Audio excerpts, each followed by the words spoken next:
Estamos de volta com o Direto do Plenário. A partir de agora você acompanha a segunda parte da sessão desta tarde aqui no Supremo Tribunal Federal.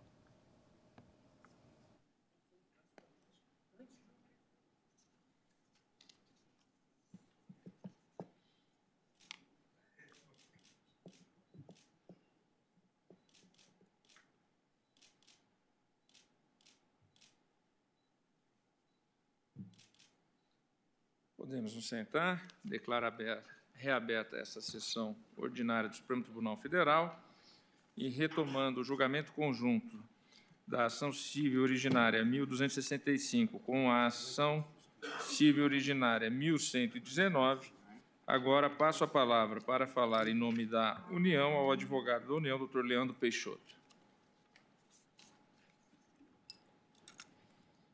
Excelentíssimo senhor ministro-presidente, excelentíssimas senhoras ministras, senhores ministros, senhor representante do Ministério Público Federal.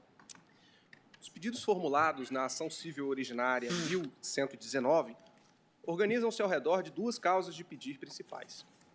Primeiro, como bem ressaltado na sustentação oral que me antecedeu, o Estado autor argumenta que a gestão do Beron e da Rondon Poupe, a Rondônia Crédito Imobiliário, durante o período em que vigorou o regime de administração especial temporária, o RAET, foi marcada por supostas irregularidades que acarretaram um aumento da dívida do banco. Dívida essa que veio a ser arcada pelo Estado de Rondônia, seu principal controlador. Como a intervenção fora determinada pelo Banco Central à época, seria aquela autarquia civilmente responsável para responder pela dívida. Segundo, e aqui me atentarei mais brevemente, o Estado de Rondônia teria recorrido a crédito fornecido pela União para arcar com a dívida do Beron. Essa operação, realizada por meio de contrato de abertura de crédito e de compra e venda de ativos, estaria, segundo defende o autor, eivada de vício formal, pois somente teria sido sanado esse vício com a edição, em 2007, da Resolução número 34 do Senado Federal. Esse vício decorreria, propriamente, do fato do termo de ratificação do contrato de abertura de crédito para o saneamento do Beron não ter sido apreciado pelo Senado Federal. Sobre o tema, para melhor esclarecimento, é preciso rememorar. Em 12 de fevereiro de 1998, foram celebrados 2 contratos no âmbito do Programa de Apoio à Reestruturação e ao Ajuste Fiscal dos Estados. Um de confissão, assunção, consolidação e refinanciamento das dívidas do Estado de Rondônia, baseado na Lei 9.496, de 97. O outro, de abertura de crédito para compra e venda de ativos, nos termos da medida provisória 1612, de 98, cuja última redição foi a medida provisória 2192, em 2001, ao ensejo do Programa de Incentivo à Redução do Setor Público Estadual no Sistema Financeiro. Pois bem, por meio do contrato de refinanciamento, à semelhança de diversos outros estados, como se procedeu à época, a União assumiu e refinanciou dívidas contraídas pelo Estado de Rondônia, que, à época, perfaziam um montante de aproximadamente 147 milhões de reais. Já o contrato de abertura de crédito permitiu à União transferir ao autor recursos na ordem de aproximadamente 502 milhões de reais, com a precisa finalidade de financiar a privatização ou a extinção do Beron e da Rondon Poupe. Nesse sentido, destaca-se que a Resolução 70 de 95 do Senado Federal veiculava uma autorização prévia e genérica para que os estados contratassem as operações de crédito no âmbito do Programa de Apoio à Reestruturação e ao Ajuste Fiscal dos Estados. Essa Resolução 70 de 95 foi posteriormente modificada pela Resolução 12 de 97, também do Senado, que incluiu o parágrafo 2º em seu artigo 1º, estabelecendo a necessidade adicional de que os contratos autorizados genericamente nos termos da Resolução 70 fossem objeto de uma ratificação pelo Senado Federal. Diante desse cenário, os contratos passaram a prever, portanto, uma cláusula de eficácia, que condicionava o início de seus efeitos à confirmação senatorial. Além da previsão dessas cláusulas, o contrato de abertura de crédito, no caso do Beron, referente, então, ao saneamento do Beron, também possuía, originariamente, a sua eficácia vinculada à do contrato de refinanciamento. Era a sua cláusula 7ª.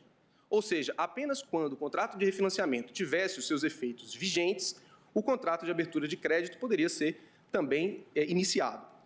E essa vinculação se explicava pelo fato de a operação estruturada para o Estado de Rondônia compreender não somente o refinanciamento das dívidas mobiliária e contratual do ente, mas também o saneamento do sistema financeiro local. Inclusive, ambas as avanças gozavam do mesmo regime para o pagamento de suas prestações. Eram operações conjuntas. Ocorre que, de início, o Senado convalidou o contrato de abertura de crédito, contrato para sanear o Beron, por meio da Resolução 27, em abril de 98. Só que o contrato de refinanciamento somente veio a ser ratificado em dezembro de 99, pela Resolução 78 do Senado. Esse lapso de tempo mostrava-se gravoso ao autor diante da cláusula de eficácia intercontratual, porque não se permitia a imediata liberação dos recursos destinados a financiar a privatização ou a liquidação do Beron. Tanto que o próprio Estado de Rondônia pleiteou a alteração contratual com vistas a conferir ao contrato de abertura de crédito eficácia plena e imediata, o que restou sacramentado com a pactuação de termo aditivo em maio de 98. Desse modo, excelências, não se pode acatar a alegação de que haveria vício formal por ausência de confirmação do termo aditivo pelo Senado, sob pena de se prestigiar comportamento contraditório, em ofensa inclusive à boa-fé objetiva. Aquele aditivo não fez mais do que incorporar ao instrumento originariamente assinado, qual seja o contrato para o saneamento do Beron, as condições que já estavam dispostas no contrato de refinanciamento, que já lhe eram desde o início aplicáveis. Absolutamente prescindível, então, no entender da União, uma nova submissão deste aditamento ao Senado Federal, por não lhe alterar cláusula essencial. Aliás, o parágrafo 2º do artigo 1º da Resolução 69 de 95, que era a resolução do Senado que disciplinava genericamente as operações de crédito dos Estados, fixando-lhe limites e condições, com base no artigo 52, inciso 7 da Constituição Federal, dizia que somente eram considerados financiamento ou empréstimo os aditamentos que elevassem valores ou modificassem prazos, o que não ocorreu na espécie. Não se constituindo, portanto, o aditivo uma nova operação de crédito, era desnecessária uma nova participação do Senado.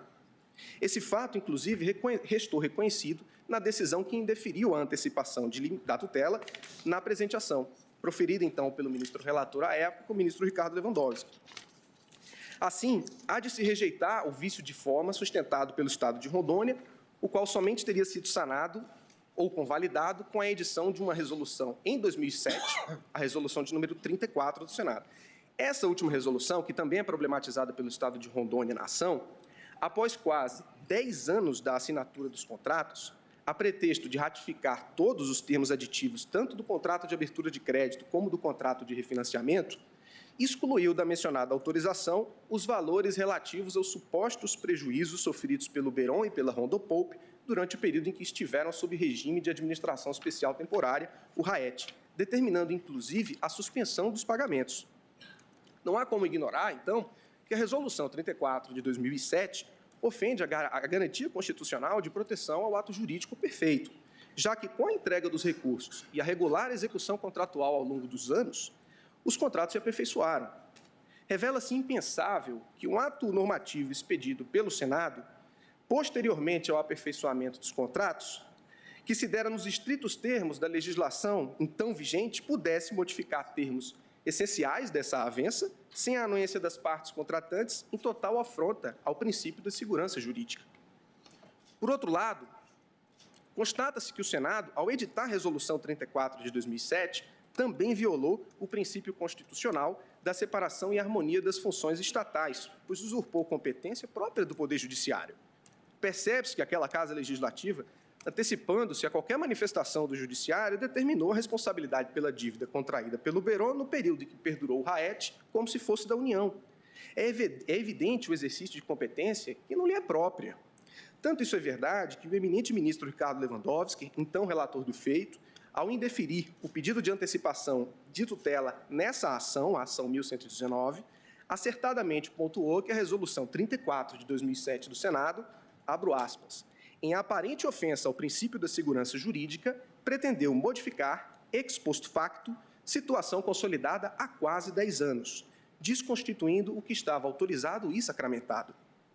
Desse modo, o mero fato da Resolução 34 do Senado ter a mesma hierarquia de outras resoluções anteriores não significa que possa desconstituir ato jurídico praticado na vigência de outras resoluções. Por fim, excelências, segundo informações recentes da Secretaria do Tesouro Nacional, ao longo do período abrangido pela presente ação, O Estado de Rondônia foi beneficiado com medidas de auxílio patrocinadas pela União, ao amparo das leis complementares 148 de 2014 e 156 de 2016, que resultaram em prestação mensal consolidada, ou seja, prestação dos 2 contratos, de aproximadamente R$ 12 milhões por mês, o que corresponde a apenas 2% de sua receita corrente líquida mensal média, um dos menores percentuais de comprometimento no endividamento dos estados com a União. Apenas 2% da receita corrente líquida do Estado atualmente é utilizado para o pagamento das prestações dos 2 contratos, tanto de refinanciamento como de abertura de crédito que derivou a operação do Beron. Inclusive, excelências, para aderir às citadas leis complementares e gozar de suas condições, o autor celebrou termos aditivos, confessando-se devedor à época, tanto da Lei Complementar 148, como mais recentemente da Lei Complementar 156, de um saldo consolidado de R$ 2 bilhões e 100 milhões de reais aproximadamente, valor que abrange o contrato de refinanciamento e o contrato de abertura de crédito do Beron.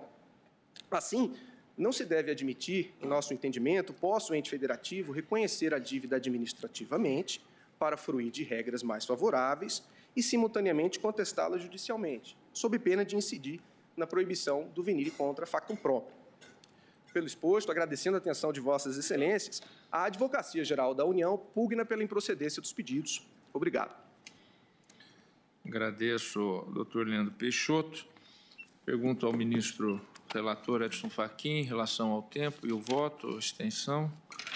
Senhor presidente, eminentes pares, Nós temos uma sessão administrativa. tem a sessão administrativa às 18 horas. Eu gostaria, antes de mais nada, de cumprimentar todas as sustentações orais, que por si só são suficientes para evitar qualquer exame apressado da matéria e, como se trata, aliás, como se tratam, são 2 ações cíveis originárias.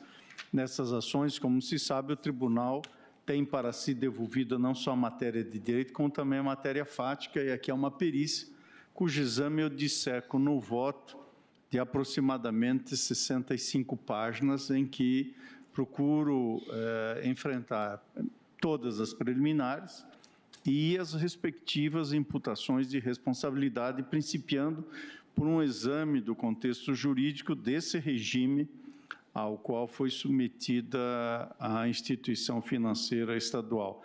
Portanto, senhor presidente, eu voto para que eu pudesse formular, não gostaria de apresentá-lo de uma maneira apressada, até porque as sustentações orais revelam... E nem ficaria bem seccionar eventualmente o voto. O voto está pronto, eu fiz o exame, a matéria é complexa, de uma tramitação que foi coerente com toda essa complexidade. O caso está efetivamente pronto para ser julgado, mas eu ponderaria a Vossa Excelência, estou à disposição, mas creio que teríamos uma dificuldade com a sessão administrativa das 18 horas. Então, diante do relato do eminente relator, a extensão do voto tomaria em torno de 1 hora, pelo menos. Eu vou, então, suspender o julgamento e ele será reagendado para a data oportuna. Informo a todos que na sessão extraordinária de amanhã, quinta-feira, 17 de outubro, às 14 horas, na qual estão apregoadas todas as ações de relatoria do ministro Marco Aurélio, a ADC 43, a ADC 44 e a ADC 54, que na data de amanhã nós faremos relatório do eminente relator nas referidas ações e ouviremos as sustentações orais, após o que suspenderemos o julgamento para retomada no dia 23 de outubro, quarta-feira, às 9h30, na sessão extraordinária já desde o semestre passado convocada para as 9h30 da manhã do dia 23 de outubro, com o início do voto do ministro relator Marco Aurélio. Como a imprensa tem perguntado para todos nós a respeito do cronograma, na qualidade de presidente, então já ficam todos sabendo que amanhã faremos apenas relatório e sustentações orais, retomando o julgamento na quarta-feira, 23 de outubro, sessão extraordinária das 9h30 da manhã. Os feitos da pauta de hoje e esse que suspendemos o julgamento serão realocados posteriormente com a devida ciência que será dada às partes e aos advogados e também cumprimento todas as sustentações mais uma vez. Ministro Luiz Fux. Não, senhor presidente, só para Vossa Excelência esclarecer que serão 13 sustentações orais. Daí a razão Exatamente. pela qual só a sessão servirá para esse fim. E é uma ação relevante, importante e ouviremos todos dentro dos prazos regimentais. Então, eu declaro encerrada a presente sessão e, de imediato, convido os colegas para a sessão administrativa, que fica, então, antecipada para 17h45.